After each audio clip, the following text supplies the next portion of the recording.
Boa tarde, senhoras e senhores, e obrigado por aguardarem. Sejam bem-vindos à teleconferência da Guararapes Riachuelo para a discussão dos resultados referentes ao primeiro trimestre de 2021. Essa teleconferência está sendo transmitida simultaneamente pela internet e pode ser acessada no endereço www.riachuelo.com.br/ri. A apresentação também está disponível para download no mesmo site.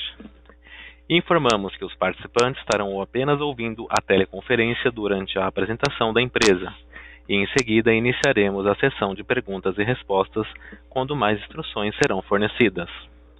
Caso algum dos senhores necessite de alguma assistência durante a conferência, queiram, por favor, solicitar a ajuda de um operador digitando *0. Antes de prosseguir, gostaríamos de esclarecer que eventuais declarações que possam ser feitas durante essa teleconferência relativas às perspectivas de negócios da companhia, projeções e metas operacionais e financeiras constituem-se em crenças e premissas da diretoria da Guararapes Riachuelo, bem como em informações atualmente disponíveis para a companhia. Considerações futuras não são garantias de desempenho e envolvem riscos, incertezas e premissas. Estas se referem a eventos futuros e, portanto, depende de circunstâncias que podem ou não ocorrer. Investidores devem compreender que condições econômicas gerais, condições da indústria e outros fatores operacionais podem afetar os resultados futuros da empresa e podem conduzir a resultados que diferem materialmente daqueles expressos em tais considerações futuras. Gostaria agora de passar a palavra ao Sr. Osvaldo Nunes, CEO da Riachuelo. Por favor, Sr. Osvaldo, pode prosseguir. Uma boa tarde a todos, sejam bem-vindos. Estão aqui comigo, além do Túlio, o Hélio, diretor de canais, o Carlos, diretor de tecnologia, e o Paulo, diretor da mídia. A gente comentar os resultados do primeiro trimestre e dar aí também um breve ponto de situação das iniciativas e projetos estruturantes implementados nesse período. Iniciando meus comentários sobre os resultados apresentados, apesar do primeiro trimestre ter sido impactado pelos efeitos dos recuos e fechamentos nas lojas e as reduções aí no horário de funcionamento em mercados importantes, que impactou nas vendas em mesmas lojas, a partir da segunda quinzena de abril, com a economia reabrindo, o aumento gradual na quantidade de lojas abertas e a flexibilização nos horários de funcionamento, refletiu numa melhora das nossas vendas e com uma boa recuperação nas categorias de vestuário e moda feminina, e o que trouxe um crescimento em mesmas lojas desde então, quando comparado com o mesmo período de 2019. Nesse cenário, a gente segue acreditando, que o varejo de moda e lifestyles vai continuar se recuperando e crescendo, à medida que a vacinação e a imunização avance, e com o comércio voltando a funcionar nos seus horários normais, o aumento de fluxo no shopping e também a volta de mais ocasiões de uso, essa recuperação deverá se manter como já vem ocorrendo. Dos elementos de resultados que dependem de nós, temos aí como um dos destaques positivos do trimestre a expansão de 1,4 pontos na margem bruta do varejo, em consequência aí como aconteceu no quarto tri do ano passado, da boa qualidade dos estoques e mix, também reflexo das melhorias que os times vêm promovendo no produto e nas coleções, e que continuam refletindo positivamente na imagem e percepção de valor da marca. Quanto às despesas operacionais, elas seguem bem controladas, excluídos os investimentos para os canais digitais, que seguem ganhando relevância, e neste sentido, as despesas operacionais totais cresceram em patamar baixo, em que pese os investimentos em OPEX para necessária transformação das estruturas para operar eficiente no modelo omnicanal e também considerando a estratégia de manter relevância e crescimento dos canais digitais. Sobre o digital, destaque positivo foi a continuidade do crescimento desses canais, alcançando aí 13% de participação nas vendas totais e crescendo 253% sobre o mesmo período do ano passado. A convicção para investir na aquisição de novos clientes para o digital vem da melhora da nossa proposta de valor e melhora na experiência do cliente, que vai resultar num lifetime value maior e que esse investimento vai retornar na linha do tempo, que o cliente vai permanecer ativo na base. A gente sabe que o valor investido agora impacta EBITDA e resultado no curto prazo, mas retorna na linha do tempo. Aqui, internamente, a gente vem refinando o cálculo da margem de contribuição das vendas e receitas para o cliente para ver qual nível de CAC faz mais sentido financeiramente. Ainda sobre o digital, ao longo do primeiro trimestre, a gente manteve o foco do nosso investimento em desenvolver e acelerar a transformação digital e criar as bases e alicerces para a evolução do modelo de negócio, em linha com a nossa visão de plataforma, né? Nesse sentido, aí, 65% do investimento total foi para tecnologia. Aí, como resultado desse investimento, a gente acabou de concluir aí etapas importantes da nossa transformação digital. Uma delas foi a nova plataforma do e-commerce com o Marketplace, que acabou de subir e vem operando bem, em modo de soft opening. O Marketplace vai crescer, verticalmente, trazendo marcas de desejo das nossas clientes e também trazendo um novo perfil de cliente para o nosso ecossistema. Também vai crescer horizontalmente, trazendo novas categorias de SKUs, onde ainda não temos presença, para fortalecer e ampliar posicionamento e ajudar no crescimento da base de clientes atuais. Quanto à questão importante de defender clareza de posicionamento e imagem de marca, o mundo digital ele permite que a gente estabeleça uma comunicação individual com cada cliente, baseada no conhecimento do comportamento, consumo e lifestyle, que a base de dados permite conhecer e atualizar, e a nossa estratégia de comunicação vai evoluir para defender o posicionamento de marca de lifestyles à medida que a gente começar a divulgar as novas categorias que estão integrando o Marketplace. Logo vocês vão poder ver isso na nova home do site, com as evoluções necessárias aí no menu de acesso às novas categorias e marcas. O Hélio pode falar mais sobre esse tema. Como efeito esperado do valor do Marketplace, a gente está começando a medir o aumento do pedido médio, o aumento da taxa de conversão, o aumento da frequência. A boa notícia é que os primeiros números são positivos nesse sentido, embora, claro, ainda não sejam exaustivos e conclusivos. Com essa entrega, a gente vence uma importante etapa de desenhar e executar bem essa parte da nossa jornada de construção do modelo de plataforma, para a gente evoluir aí para um super app de moda e lifestyle. Agora a gente tem o desafio de avançar e escalar. A gente tem a vantagem de já sermos uma marca de lifestyle, faz parte do nosso DNA, então isso está orientando e guiando aí todas as decisões com relação à ampliação de categorias de SKUs e a comunicação que a gente passa a estabelecer agora com o cliente. Nesse sentido, outro grande diferencial que a gente tem é o tamanho da nossa operação financeira, e agora passa a contar também com o app próprio, com a conta digital, um cartão múltiplo, crédito e débito, que a gente acabou de disponibilizar ao mercado. A gente sabe que o nosso cliente precisa de crédito, crescemos e ampliamos o sortimento, já estamos vendendo categorias de maior valor e preço médio, e o cliente também precisa de meios de pagamento, dos seguros de assistência para poder ter a sua vida e lifestyle simplificados e facilitados. que agora vai poder ampliar o relacionamento e a atuação dentro do varejo e otimizar os muitos pontos de contatos que a gente já tem com a nossa base. E existe aí um grande potencial de cross-sell dos produtos e serviços financeiros da Midway com o varejo.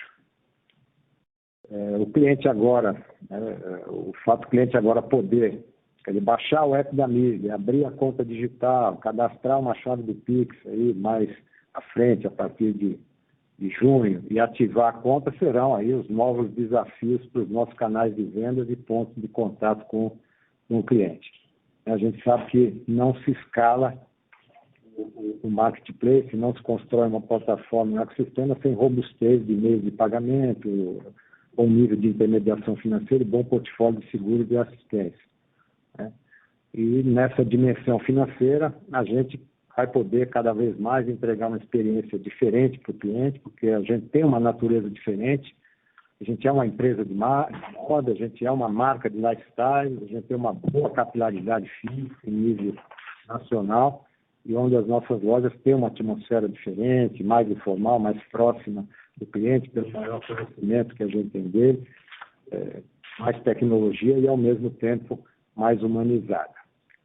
Aí agora a gente passa a contar com essas duas grandes entregas aí para seguir acelerando a transformação do nosso modelo.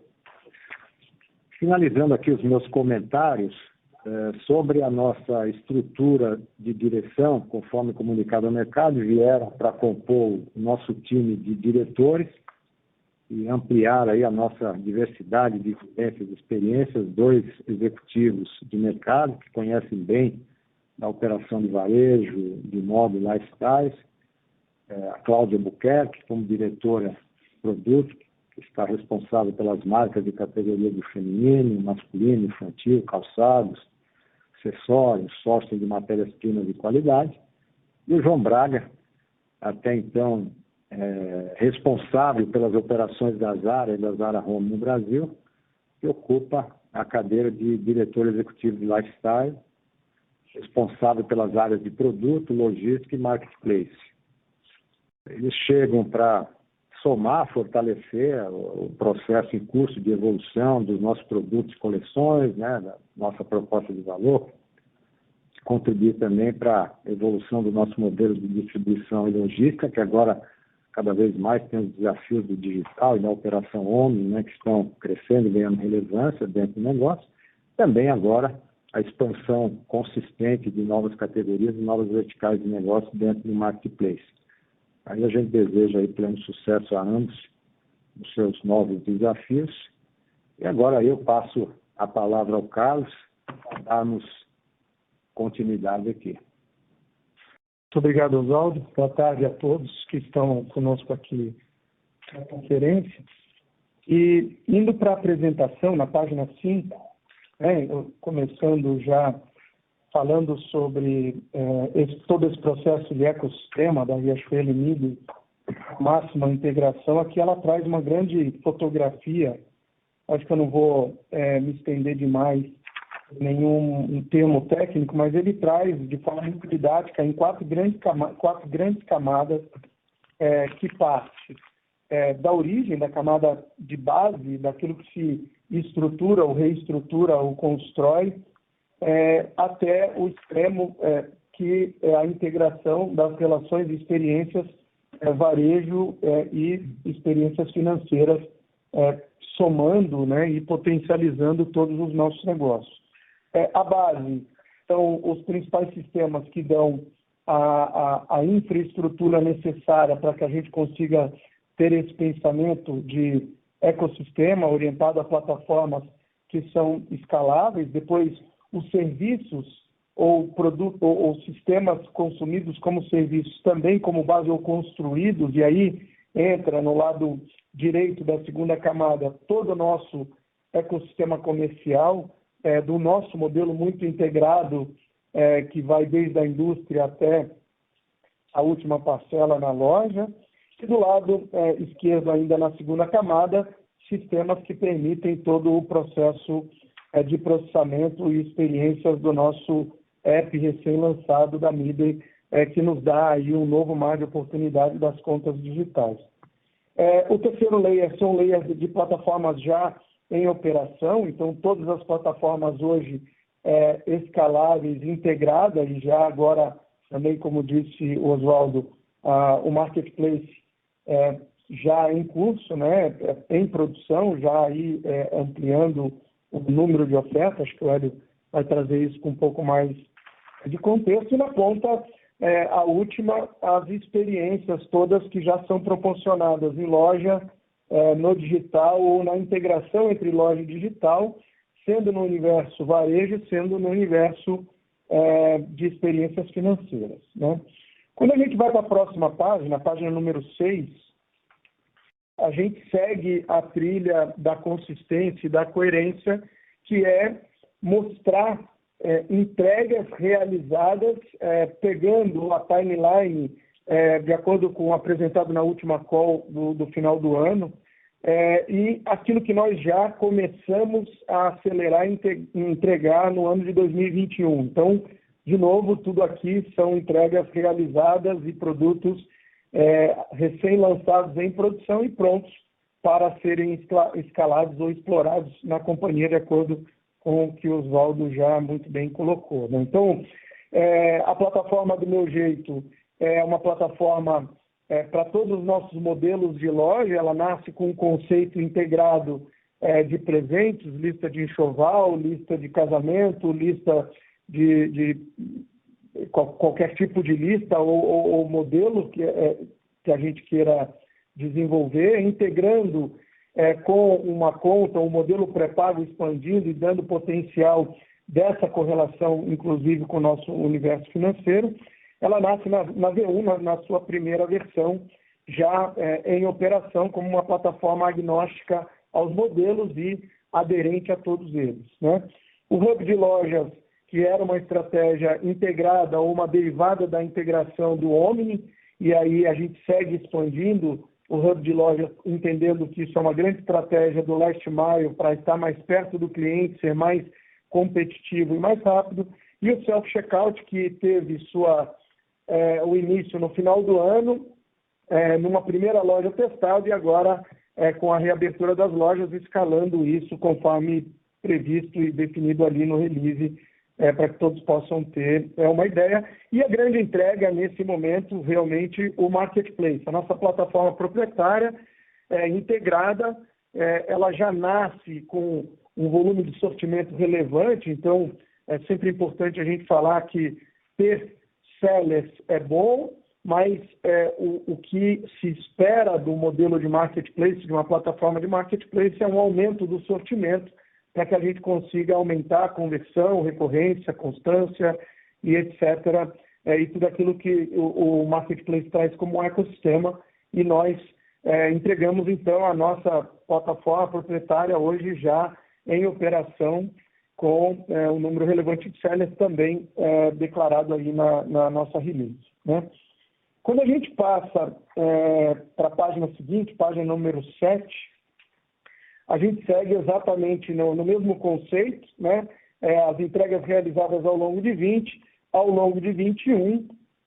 Então, o que a gente tem como bastante relevante é o início da nova processadora entrando já no app da Midway, que nasce a abertura do cartão de débito, ele já nasce integrada com essa nova processadora e que tem agora um processo de tombamento ao longo do ano, mas ela já está em operação, em produção. E o ápice é efetivamente a nossa conta digital em produção e ganhando tração orgânica ainda, com uma estratégia de comunicação sendo construída, e que o Hélio também poderá falar agora na sequência. Então, essa, de forma muito pragmática e direta, essa é a nossa evolução, a nossa estruturação, a nossa big picture, e depois as nossas duas timelines de evolução nos dois universos, financeiro e varejo. E aí, queria passar a palavra agora para o Hélio dar sequência nos comentários. Obrigado, Carlos. Boa tarde a todos. Passando para o slide número 9, né, a gente traz um pouco do detalhe do nosso novo posicionamento de marca, que a gente lançou entre fevereiro e março, né, dentro de uma estratégia bastante digital.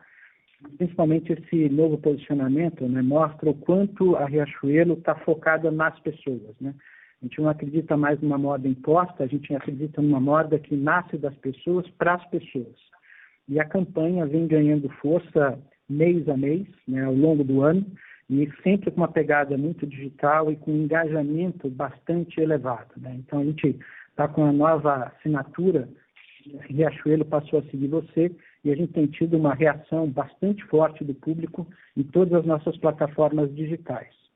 No slide número 10, né, a gente fala um pouquinho da nossa primeira ação, que a gente lançou a nossa música Te Sigo Somando, com as nossas 3 convidadas, né, para participar, e com um nível de engajamento muito forte, falando de mais de 550 milhões de impressões, e a música, né, que também foi uma inovação, a gente lançou primeiro a música, sem as pessoas saberem que era uma música da Riachuelo, ela chegou a ser top 1 dentro das músicas pop mais tocadas no país, e dando um destaque importante, né, o lift que trouxe para os atributos da marca, né, e principalmente trazendo a Riachuelo agora está se colocando para o público, falando principalmente dos nossos produtos de alto valor percebido, falando de uma experiência omni e falando de uma experiência que a gente junta digital, o produto, a loja e o nosso visual merchandising, fazendo com que a experiência seja cada vez mais rica e traga mais valor para os nossos consumidores.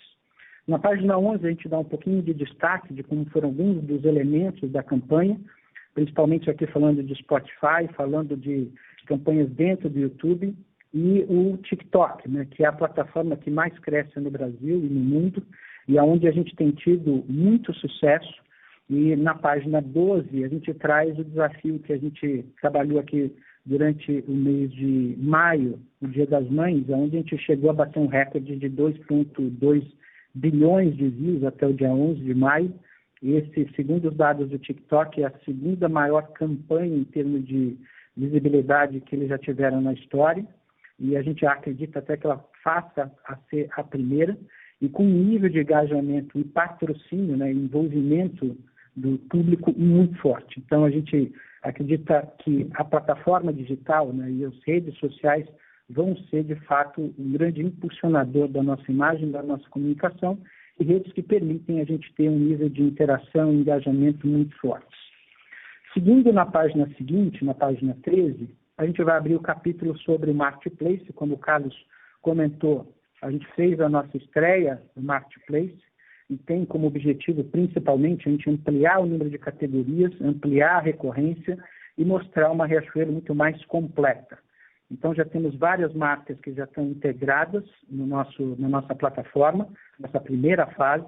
A gente já atingiu mais de 120 mil SKUs adicionais e abrindo categorias completamente novas, né? Mas sem nunca perder o olhar de lifestyle e de curadoria, que vai ser sempre o nosso diferencial entre os marketplaces. Vocês podem ver aqui algumas marcas que já estão integradas na nossa plataforma.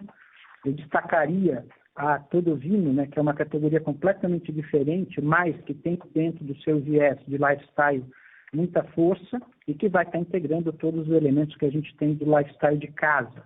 Também destaque para os eletrônicos, eletrodomésticos, móveis, que a gente começa a colocar, e também a nossa linha PET, que vai ter cada vez mais força e é uma das categorias que a gente acredita que mais vai estar crescendo. Então, o Marketplace entrando já com um número expressivo de marcas, isso vai estar crescendo praticamente toda a semana, e a gente já abrindo um nível e um maior número de categorias compondo o que a gente vai estar colocando disponível nas nossas plataformas digitais. Passando para a página 16, gostaria de dar um destaque em especial para o crescimento de participação do nosso app dentro dos pedidos gerados na plataforma digital. Esse é um dos nossos focos estratégicos, né? Crescer com a importância do nosso app. O app no mês de março, ele já foi o app que mais downloads teve na nossa categoria. Ele vem crescendo dia a dia a sua participação e a importância de um canal proprietário dentro das vendas digitais. Um outro ponto também importante é o crescimento da nossa base de clientes ativos no canal digital, atingindo 204% nos últimos 12 meses. E no último trimestre, a gente passando de 326 mil novos clientes, um crescimento também de 111%, e esse crescimento é fruto do nosso esforço de comunicação, principalmente através da mídia de performance, faz parte do nosso desenho ter essa aceleração e os resultados que isso traz para o nosso negócio como um todo, e também das experiências que a gente vem conseguindo evoluir, gerando um nível de SLA bastante alto, né, passando de 95% dentro das plataformas digitais, e já fazendo um link para o nosso nível de NPS que a gente tem alcançado em todas as plataformas da Riachuelo.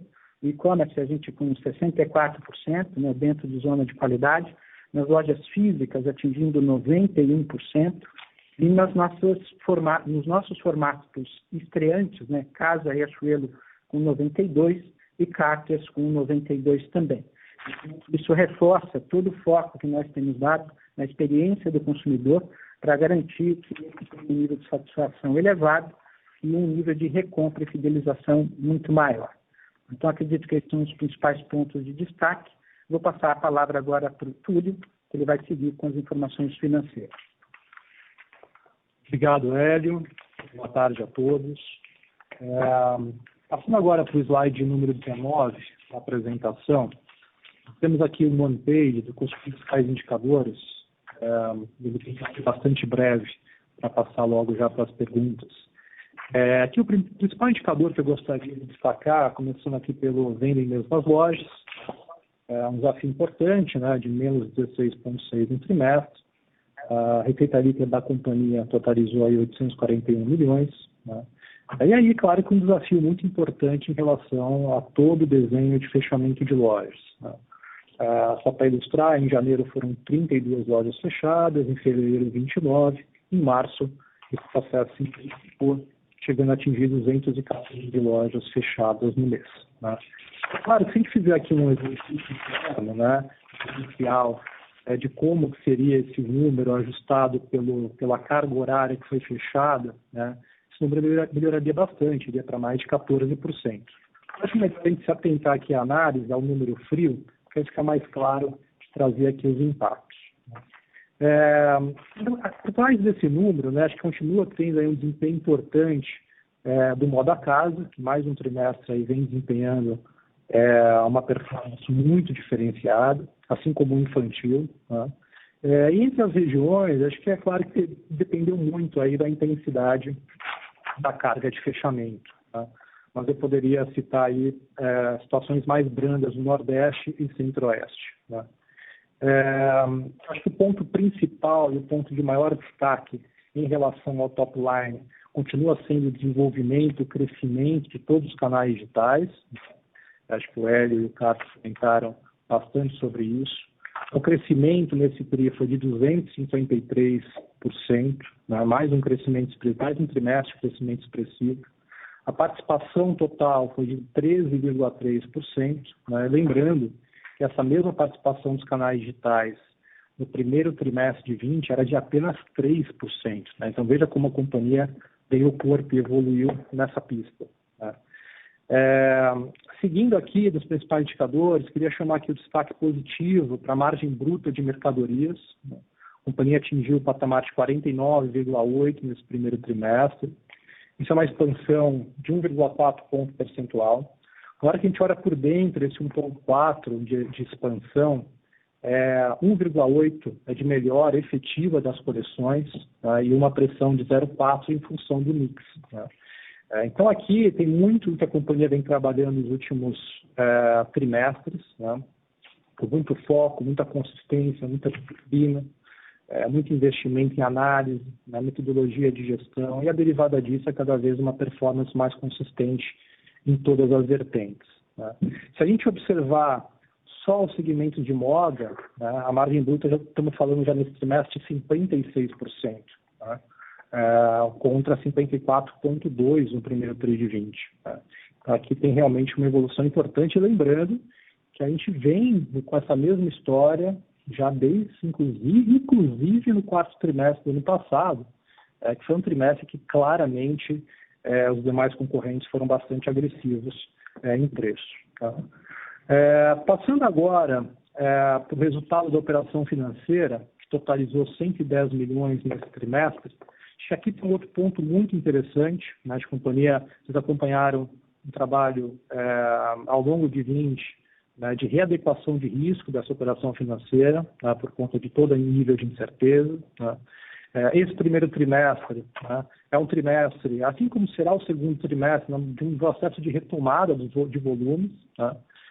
Ou seja, você vai recompondo novamente as carteiras. Né? É natural nesse período haver, inclusive, uma pressão na rentabilidade, mas eu acho que aqui o destaque é o bom equilíbrio entre volume e nível de perda. Né? Acho que a companhia vem com níveis de perda muito consistentes, né? Na verdade, vem com nível, inclusive, um dos mais baixos da sua história, né? E possibilitou que, apesar dos volumes menores de top line, né, como a gente viu, a gente conseguisse manter a rentabilidade absoluta da operação em patamares bastante interessantes, inclusive superando, né, os números do ano passado. Né? Olhando um pouquinho por dentro, né, nessa questão das perdas, descontos e cobrança, né, houve aqui nesse trimestre, mais uma vez, uma reversão de provisionamento, muito em função do risco, em função de volume de carteira e a derivada nas faixas. Né? Houve também uma presença importante ainda dos descontos, né, ainda que em menor intensidade do que a gente viu no quarto trimestre do ano passado, e as despesas de cobrança ali num patamar muito parecido. Né? Então, acho que o lado positivo é que a despesa de perda, desconto e cobrança teve uma redução muito importante, né?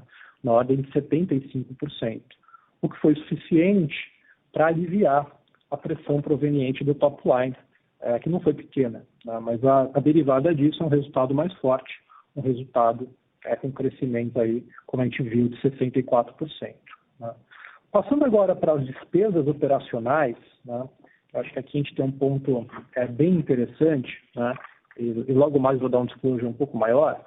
As despesas cresceram 7% nesse trimestre. Acho que não é novidade para vocês, a gente vem reportando aqui trimestre a trimestre um trabalho muito intenso de revisão de despesas operacionais. Isso virou uma rotina da companhia, né? Então, o orçamento base zero é um conceito que a companhia aprendeu a incorporar, né? E a derivada disso é que você está sempre realmente desafiando, buscando patamares de produtividade novos. Né? Acho que esse primeiro trimestre foi um trimestre de um trabalho intenso na vertente da operação financeira. Na hora que a gente olha as despesas da operação financeira, mostra um cenário ano contra ano praticamente de 0 a 0. A gente vai ver maior intensidade desse efeito, né, um pouquinho mais para frente. E claro que, né, que veio aí com uma companhia mais leve derivada do ano de 2020. Né? Esse crescimento aqui é muito mais proveniente da expansão dos canais digitais. Né? Se a gente excluísse os efeitos dos canais digitais, na verdade não haveria crescimento de despesa operacional, haveria uma queda da ordem de 1%, que eu vou mostrar logo lá no próximo slide. Né? Passando agora para o indicador aqui do EBITDA ajustado, né? A companhia totalizou um EBITDA positivo de 33 milhões e meio. Né? Claro que aqui tem todo o efeito de alavancagem operacional do varejo, né? Na hora que você fecha um volume de lojas, como eu comentei, por mais que você controle, aqui tem uma pressão importante na ponta do varejo. Né? Mas acho que a companhia, no universo em que nos elementos que estavam em suas mãos, conseguiu gerenciar bem. Então, a gente falou aqui da despesa operacional, falamos da margem bruta, né, que é um ponto importante, falamos da operação financeira, aí, claro, aí sim, você tem uma pressão específica de despesa nos canais digitais e um efeito de alavancagem operacional. Tá? O próximo indicador aqui, e o último dessa página, né, a questão do ciclo financeiro, com 150 dias, aqui é um número que a gente vem aprimorando ao longo dos últimos trimestres, principalmente por conta de evolução na linha de fornecedores. Passando agora para o próximo slide, número 20, aqui é só para ilustrar o que eu já comentei. Tá? Então, aqui a gente traz uma abertura da intensidade dessas despesas dos canais digitais, que totalizaram aí 71 milhões nesse primeiro trimestre. E aí, claro que quando a gente compara com o trimestre anterior, a realidade é bem diferente, por isso que tem essa pressão importante no EBITDA. Né? Inclusive, o EBITDA, sem o efeito desse elemento específico, seria aí em torno de 90 milhões de reais positivo. Né? Mas aqui é mais para mostrar essa vertente, que é uma vertente importante, uma vertente que realmente a companhia vem desenvolvendo. E a ideia aqui é você realmente trazer muito mais recorrência, frequência e novos clientes muito com o conceito de investimento por trás dessas despesas. Passando agora para o slide seguinte, de número 21, né, nós temos só um overview do ciclo financeiro. Como eu comentei, o grande destaque são os fornecedores. Aqui foi um trabalho que a gente já dividiu com vocês ao longo do quarto trimestre, principalmente, uma expansão importante de prazo, mas sempre garantindo aí o nível de recebimento desses volumes para os fornecedores, inclusive com opção de recebimento à vista, né, utilizando aí nossa estrutura de capital e nossos preços de captação de volumes a mercado. Tá? Estoque naturalmente pressiona por conta do fechamento das lojas, né? Essa aqui é uma variável que a gente quer trabalhar e com bastante intensidade ao longo desse ano. A gente entende que há oportunidade, mas ainda assim o ciclo financeiro fica aí menor do que foi o primeiro trimestre de 20 e o primeiro trimestre de 19. Tá? Por fim, no próximo slide, número 22, temos os números referentes ao investimento em ativo fixo, né, que totalizou aí 100 milhões de reais nesse trimestre, e aí não poderia ser diferente, né, o grande destaque, o grande protagonista dos investimentos, a parte de tecnologia, como a gente dividiu aqui com vocês no início da apresentação, e aí 19% das lojas novas e os demais elementos contribuindo aí para o todo. Tá? Então seriam esses os nossos comentários iniciais, e a partir de agora o time todo está à disposição para responder as perguntas. Obrigado. Obrigado. Iniciaremos agora a sessão de perguntas e respostas. Caso haja alguma pergunta, por favor, digitem *1. Se a sua pergunta for respondida, você pode sair da fila, digitando *2. As perguntas serão atendidas na ordem que são recebidas. Solicitamos a gentileza de tirarem o fone do gancho ao efetuarem uma pergunta. Desta forma, uma ótima qualidade de som será oferecida. Por favor, aguardem enquanto coletamos as perguntas.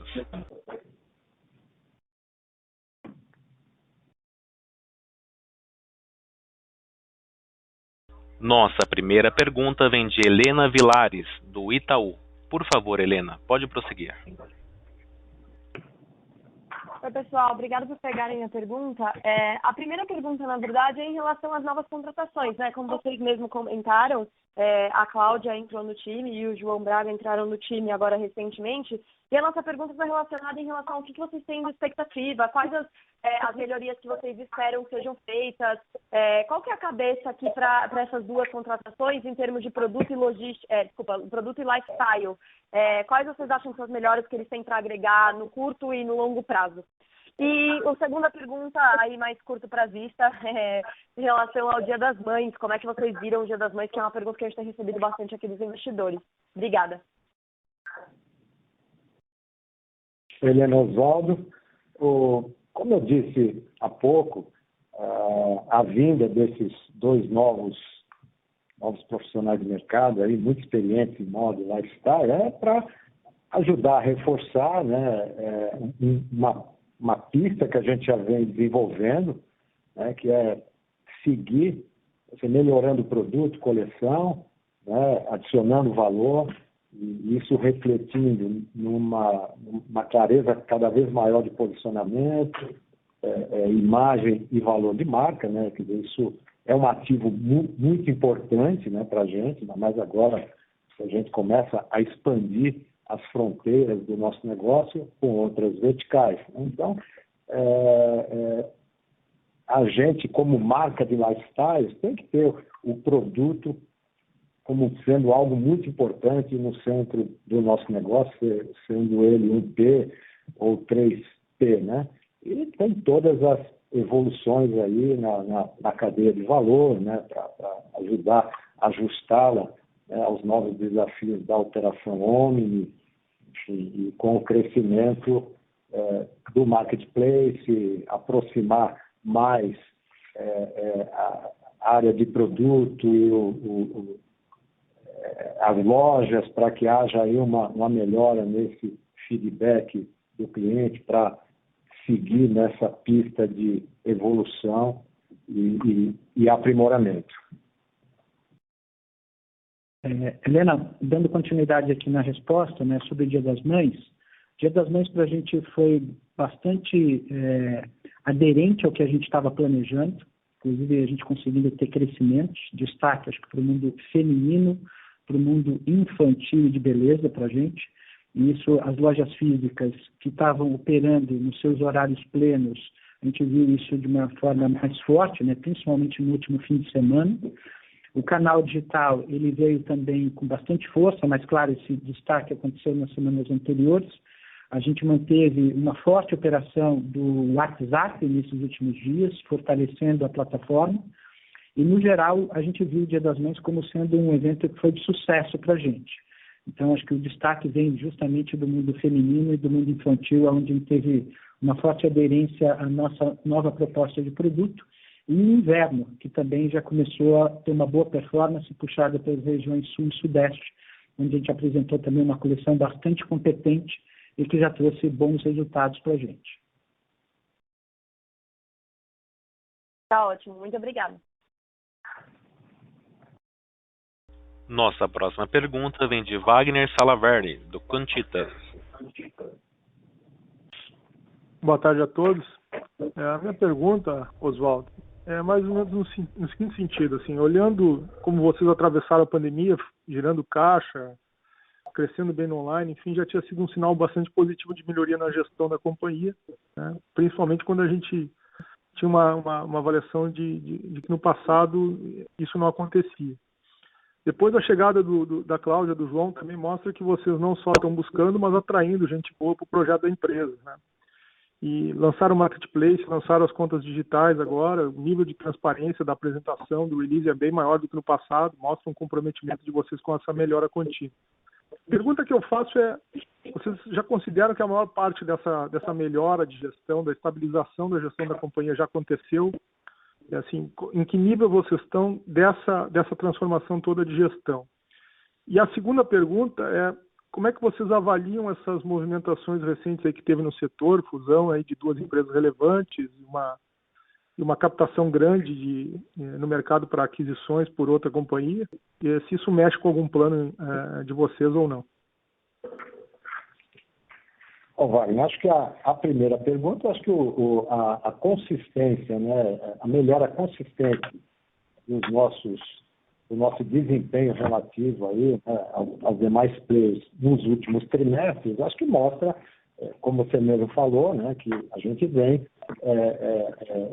cuidando bem dos elementos de gestão, e o Túlio tem falado muito isso aí com vocês, né, desde uma clareza de direção, posicionamento estratégico, né, uma estrutura de direção executiva, né, que agora tem mais agilidade para discutir, para decidir, principalmente mais efetividade de execução, e que agora, como você falou, recebeu aí o reforço da Cláudia e do João Braga.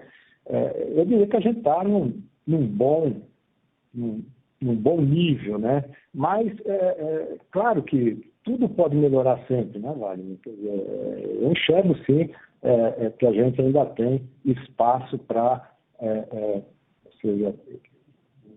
fazer com que esse time de gestão que vem se fortalecendo, quer dizer, possa entregar melhores resultados, né, em linha aí com o potencial que eu acredito que o nosso conjunto de ativos ele possui, né? E ainda mais agora com essas entregas estruturantes importantes que a gente acabou de fazer, como você falou, o Marketplace, o app da mídia, a conta digital, enfim, e toda a evolução dos demais produtos.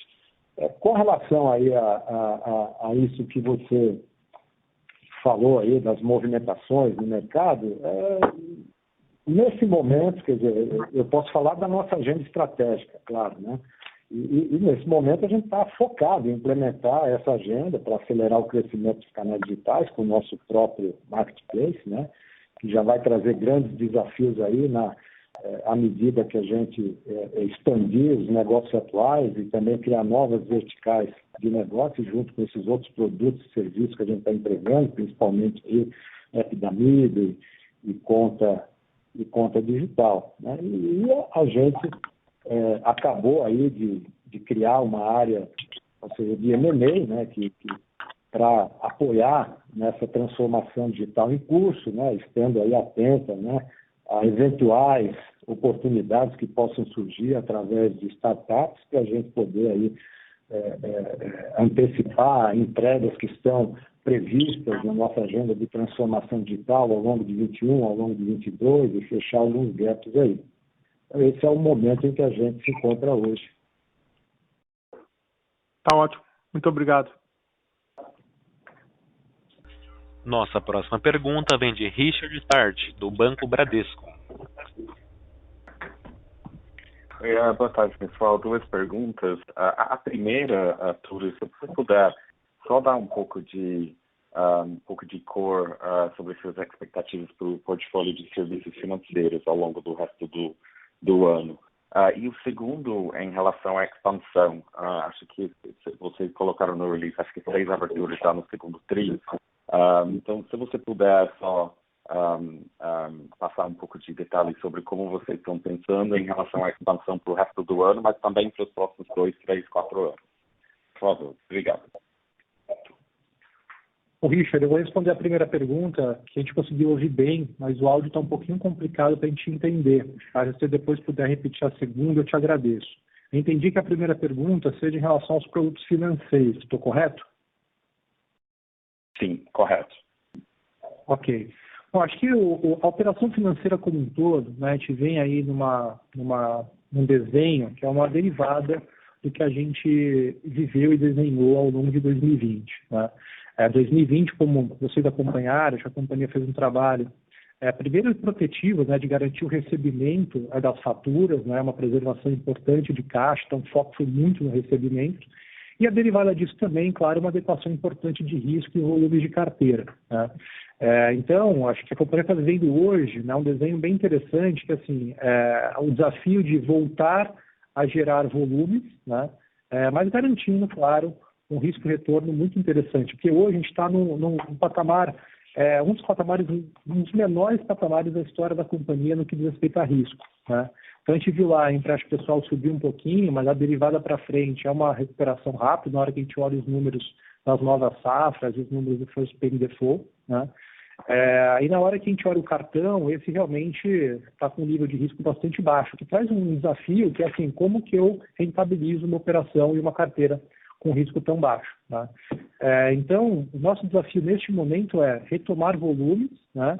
Porém, agora com muito mais qualidade de gestão de crédito, com modelos de concessão de crédito mais apurados e com mais tecnologia embarcada. Tá? E, é claro, com uma ferramenta nova aí, como aliada, que é toda a questão da conta digital. Você traz aí, você eleva de forma muito consistente o nível de engajamento, a frequência, né, do cliente com a marca, que até então era uma relação essencialmente conduzida e pela relação dele com a loja, Riachuelo propriamente dito, com o universo do varejo, mas também o cartão de crédito. Tá? Então, veja, acho que a gente está muito animado com essa operação, a gente sabe a força que uma conta digital tem nesse nível de engajamento, e principalmente, né, acho que se fala pouco, né, mas a companhia hoje já é a 8ª maior instituição financeira do país em quantidade de clientes. Né? E uma operação que a gente conhece ali a fórmula da rentabilidade. Tá? Então, uma operação rentável, uma operação lucrativa, uma operação com bom retorno. Tá?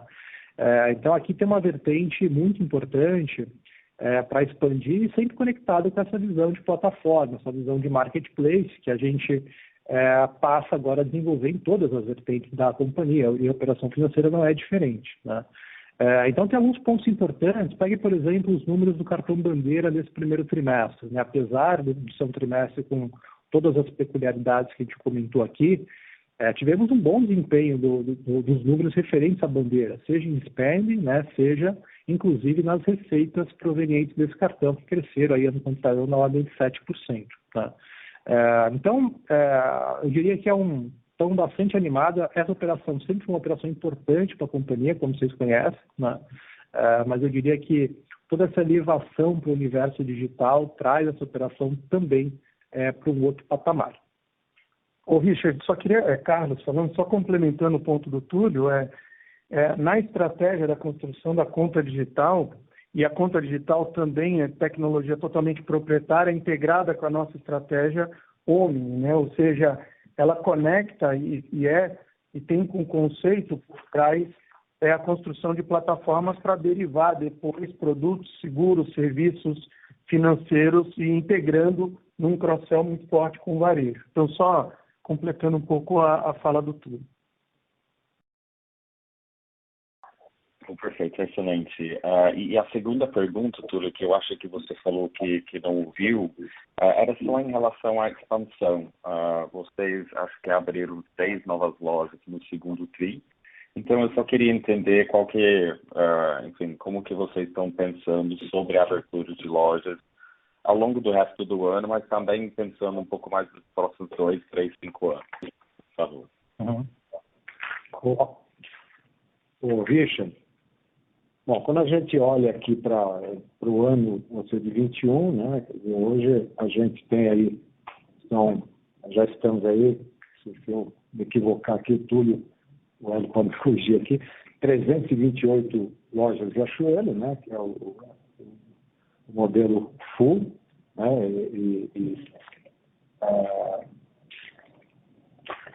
já abrimos, acho que 6 lojas, né, Carlos. 6 lojas Riachuelo. 6 lojas Riachuelo, e acho que o número Desse ano, 6 lojas Riachuelo e 6 lojas Riachuelo e uma Carlos.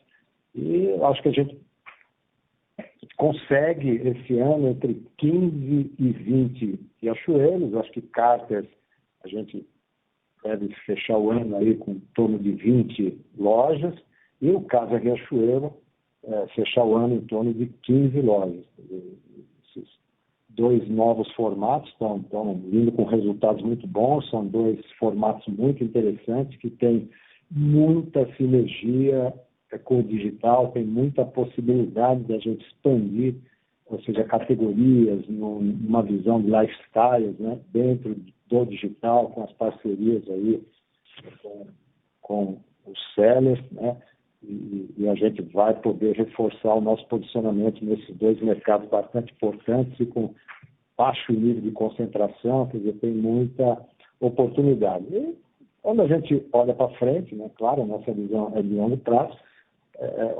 a gente enxerga que a loja física ela segue importante, né? Ela tem a gente vai seguir investindo nos 2 canais, o online, como já foi dito aqui, mas também no offline.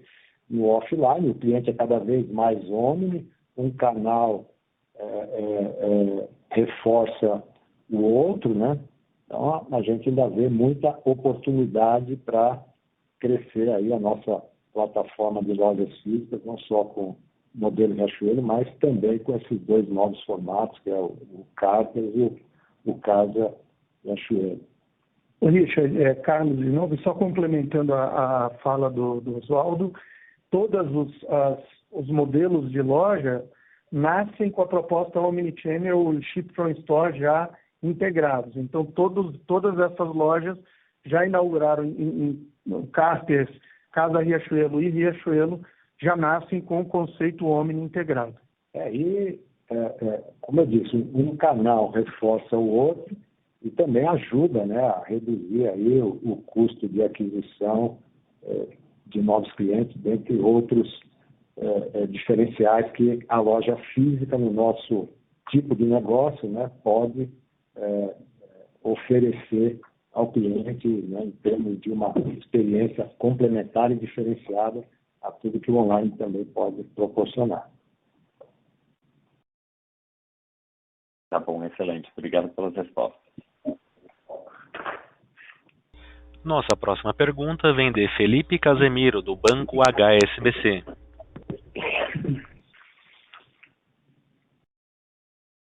Oi, bom dia a todos. Obrigado por tomarem minhas perguntas. Eu tenho 2 perguntas, na verdade. Então, a primeira, eu queria explorar um pouco a dinâmica de margem bruta, né? Teve uma boa expansão no primeiro trimestre na margem bruta de mercadorias, mas eu queria escutar de vocês como vocês estão vendo para frente para o ano, né? Na minha cabeça, acho que o outlook para a margem bruta não é muito positivo, né? Vocês têm o estoque um pouco mais alto, assim, talvez aumento de custo de matérias-primas. Então, eu queria escutar de vocês como é que está a qualidade dos estoques, como vocês estão vendo o ambiente competitivo e o que vocês estão esperando para a margem bruta para os próximos trimestres. E segunda pergunta sobre o marketplace, vocês estão entrando num ambiente bem competitivo, né? Então, eu queria entender sobre as propostas do marketplace, qual a estratégia, né, de serviço que vocês estão entrando com um take rate mais baixo que do mercado ou em linha? Vocês planejam mais serviços, prover mais serviços para os sellers, tipo fulfillment ou até serviços financeiros? Só entender qual a estratégia assim, de diferencial competitivo para o marketplace também. Obrigado. Ô Felipe, respondendo aí a sua primeira pergunta, Oswaldo, bom, considerando aí os impactos da pandemia, a não venda ao longo do primeiro tri e olhando os níveis de estoque no final do período, os estoques não saíram, ou seja, dos eixos, né? A gente hoje carrega um volume físico inferior ao ano passado, né? Uma redução importante, e parte desse aumento, né, esse valor, ou seja, financeiro, é reflexo de apreciação do câmbio, parte também um pouco de aumento de insumos aqui no Brasil, né? Enfim, isso também explica aí a importante redução nos volumes físicos.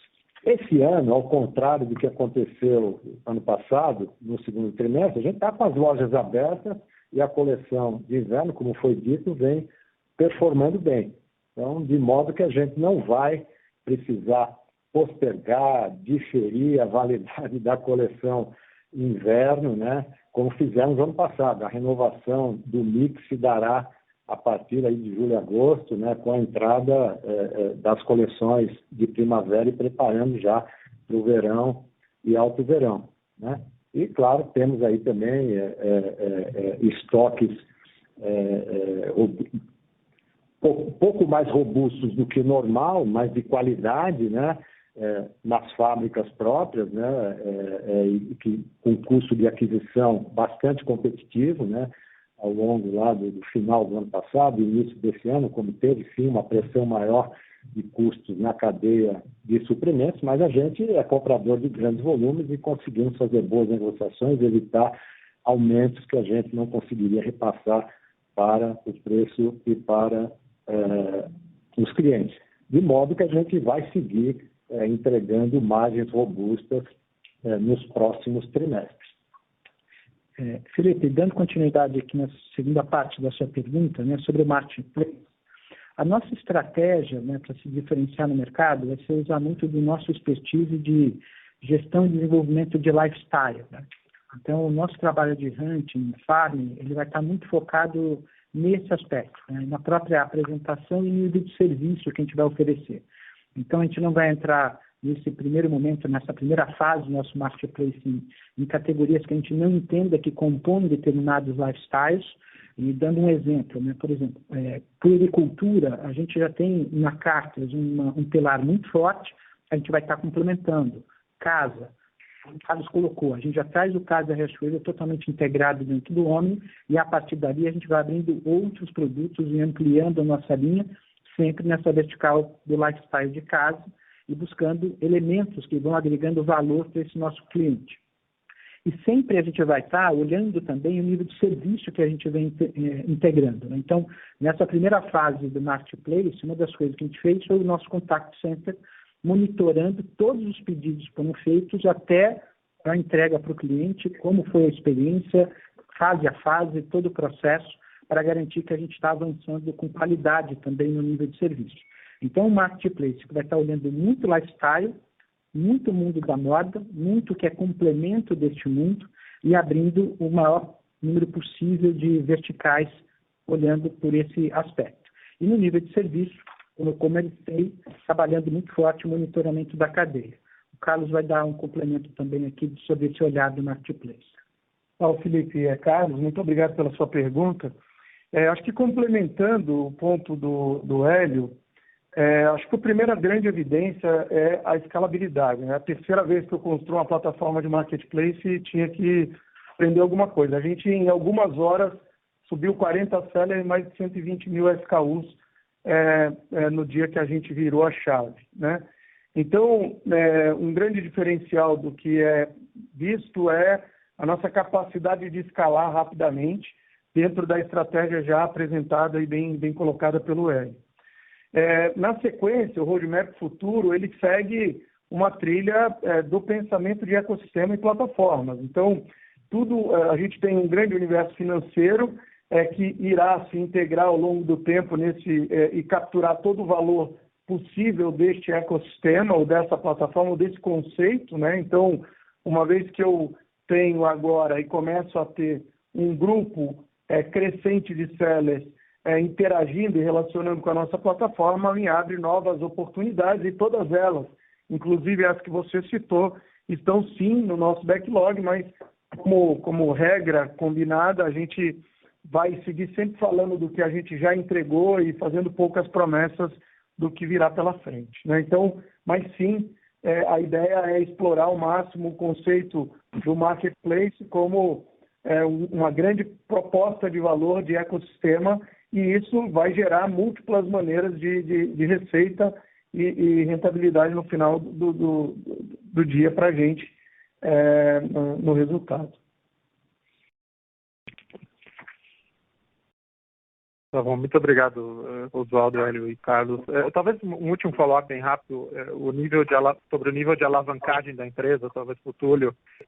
Eu entendo que o número do primeiro TRI, enfim, está bem acima do que deveria por causa do EBITDA negativo, né, de varejo.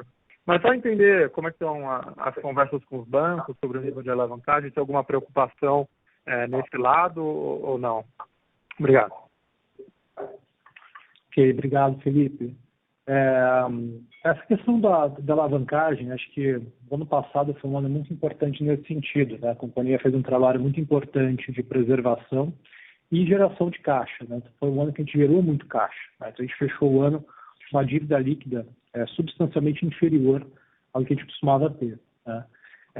Agora, é claro que na hora que a gente faz a relação com o EBITDA, e principalmente esse conceito que a gente mostra dos últimos 12 meses, né, você distorce, não por causa da dívida líquida, né, que essa sim ficou menor, mas por conta do EBITDA que veio para patamares negativos em alguns momentos, né? Mas, assim, em termos recorrentes ou em termos normalizados, né, ou seja, olhando inclusive para o exercício de 2021, né, a gente com certeza vem para números normalizados, né? Em função de dois fatores. Um, que a dívida líquida continua controlada e vai continuar assim. E dois, porque o EBITDA volta para patamares normalizados, vis-à-vis tudo que foi falado aqui em relação ao processo de retomada, de reabertura de lojas, né? Então, a gente está bastante tranquilo com os números, né? Lembrando que ano passado a gente fez uma remissão a mercado, né? Onde todos os covenants a mercados foram rediscutidos, né? Então, a gente está, inclusive, com bastante folga desses níveis normalizados aos covenants contratados não só para esse ano, como para os próximos 3 anos também, tá? E a companhia está muito líquida, né? Estamos com um colchão de caixa hoje muito forte, né? Todo o agendamento de pagamento de dívidas no primeiro semestre já foi realizado, tá?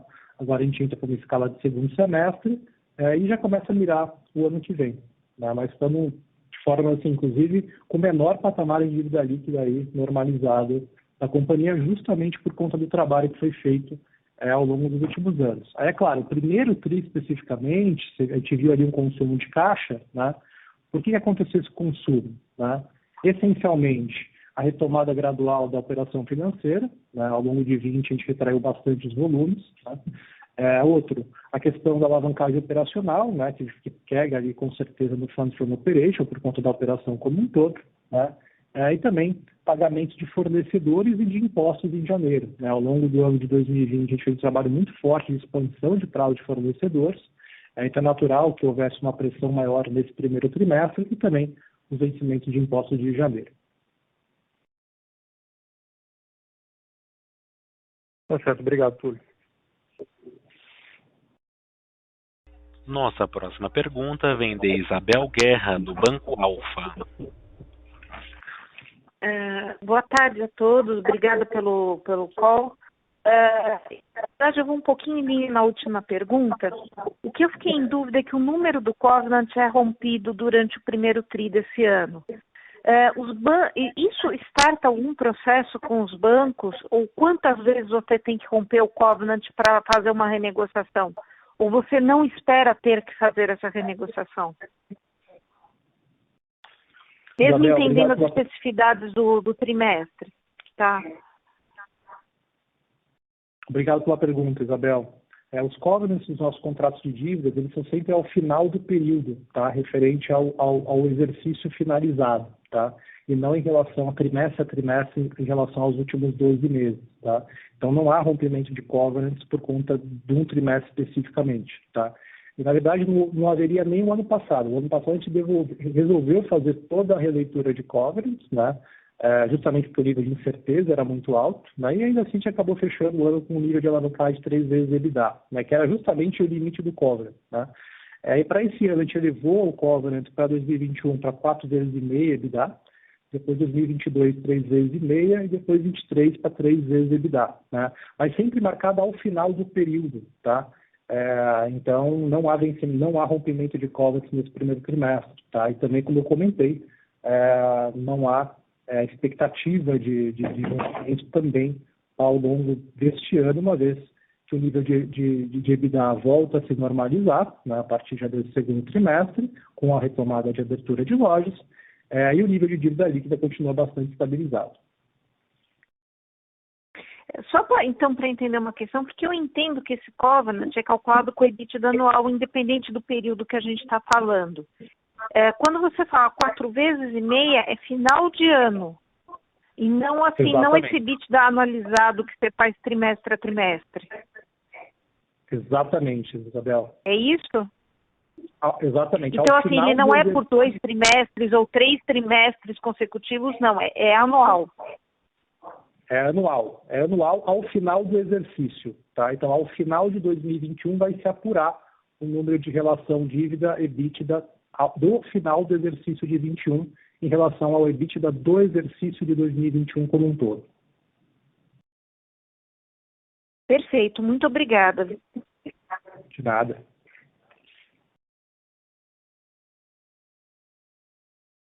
A sessão de perguntas e respostas está encerrada. Gostaria de passar a palavra ao Sr. Túlio Queiroz, diretor de Relações com Investidores, para as considerações finais. Gostaria de mais uma vez agradecer a todos os participantes e claro, que todos os integrantes aqui continuam à disposição do time de RI através dos contatos da área de relações com investidores. Muito obrigado e tenham todos uma boa tarde. A teleconferência dos resultados da Guararapes Riachuelo está encerrada. Por favor, desconectem suas linhas agora.